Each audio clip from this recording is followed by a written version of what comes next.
Sud Radio donne la parole aux bistrots et restaurants de France pour prendre le pouls du pays, de ses habitants et de ses territoires. Aujourd'hui, nous sommes avec le gérant des Arches hors du temps, une maison d'hôtes qui est située dans le Gard. Et on est avec vous, Andreas Derdack. Bonjour, soyez le bienvenu sur l'antenne de Sud Radio. Bonjour Jacques, bonjour, merci beaucoup, c'est très gentil. Racontez-nous un petit peu ce qui se passe du côté de Val-d'Égual, hein. C'est bien ça, ça se situe où Val-d'Égual déjà, parce que je vois Val-d'Égual sur ma petite fiche, mais je dois dire que je sais pas très bien où c'est. Peut-être plus connu, c'est Valrogue. En fait, c'est juste avant le Mont d'Égual, donc dans le cœur de la Cévennes. Actuellement, je suis donc, oui, c'est plutôt magique comme.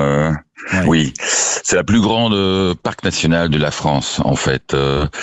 Et pour vous expliquer un peu mieux, moi, je suis actuellement au bord de l'Hérault, dans une grande jardin, juste à côté d'un petit pont qui a été construit dans les années 1150, 1100, sous des arbres à peu près 200-250 ans, donc c'est plutôt bien. Oui, je connais un petit peu le coin. C'est quand même pas mal. Vous êtes privilégié et vous avez bien raison d'en profiter. Alors, dites-nous tout sur cette cuisine traditionnelle. D'abord, il s'agit pas d'un restaurant, hein. Il s'agit d'un service particulier, quotidien, proposé avec des produits locaux, ça c'est certain, dans une ambiance familiale également. Mais vous le faites certains soirs, c'est à la demande ? Oui, tout à fait. Donc, comme on dit, on est à Val-d'Égual, qui est un petit village à peu près 1500 habitants, mais on a de la chance d'avoir une café de siècle, 2-3 petits restaurants, un restaurant associatif, un petit restaurant familial. Donc, il y a pas mal de choses qui proposent Val-d'Égual pour les gens qui viennent. Et entre ces établissements, nous sommes nouveaux. Nous sommes là il y a 3 ans. Nous avons acheté une grande maison. Et on a proposé dès au début le parc comme si ce serait une parc public, mais non, c'est une parc privée. Je l'appelle ça un tiers-lieu en fait, un tiers-lieu où on peut se rencontrer, où on peut venir boire un coup, on peut venir écouter un concert, faire un cours de yoga, atelier de dessin. Il y a pas mal de choses, oui, à côté de la cuisine bien sûr. C'est ça, je connais l'histoire des tiers-lieux. Ce sont ces endroits où en réalité ce sont des lieux nomades d'une certaine façon et on peut y organiser tout un tas de choses et surtout pas la même chose tous les soirs. Alors comment est-il né cet établissement ? Est-ce que vous l'avez acheté ou est-ce que il existait déjà ? Il s'agit d'une bâtisse qui date de 400 ans, hein, c'est ça ? Oui, c'est exactement ça. On peut dire que c'est la plus grande, plus belle bâtiment du village, avec des arches, comme le nom vous avez cité, Arches hors du temps, Jardin hors du temps. On l'a acheté avec 12 familles. C'est un projet un peu communal. D'accord. On l'a acheté avec 12 familles il y a 4 ans. Et il y a 3 ans qu'on a ouvert pour le public. Donc c'est la 3e saison qu'on fait cette année-là. Et les 12 familles vivent ensemble dans cette grande bâtisse ? Non, ce serait trop beau, mais non.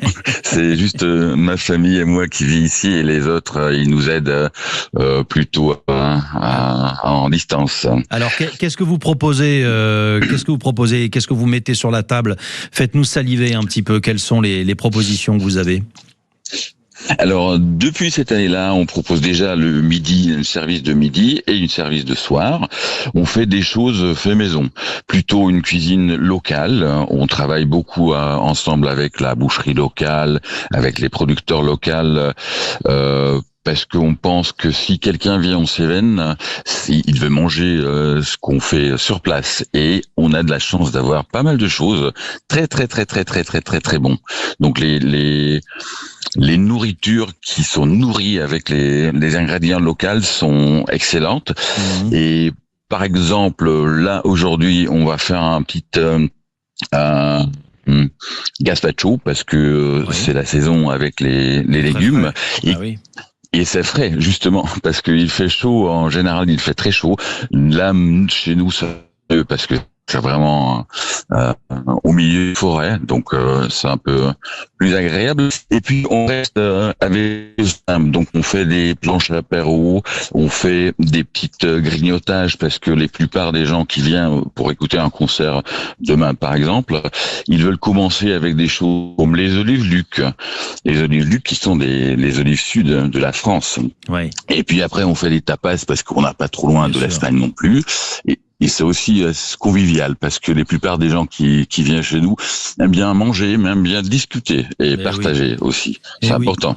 Mais oui, on partage, on discute, on déguste, et puis voilà, quelques tapas, le gazpacho, c'est un très beau programme de mois d'août. Andreas Dardatsch, propriétaire des Arches hors du temps, on a bien compris ce que vous proposez au pied du mont Égual qui culmine à quelques 1600 mètres, et vous proposez des produits frais, des produits du coin, avec la boucherie et avec la dizaine de familles qui a acheté cette magnifique bâtisse qui date d'il y a 400 ans.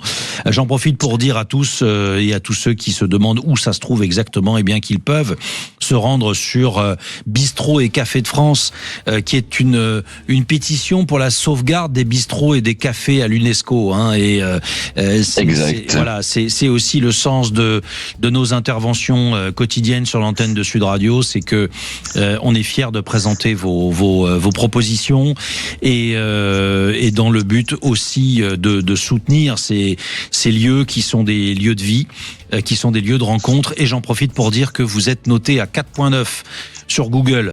Bon, c'est pas Google, c'est pas le Michelin, hein, je préfère le Michelin, mais mais bon, ça compte quand même.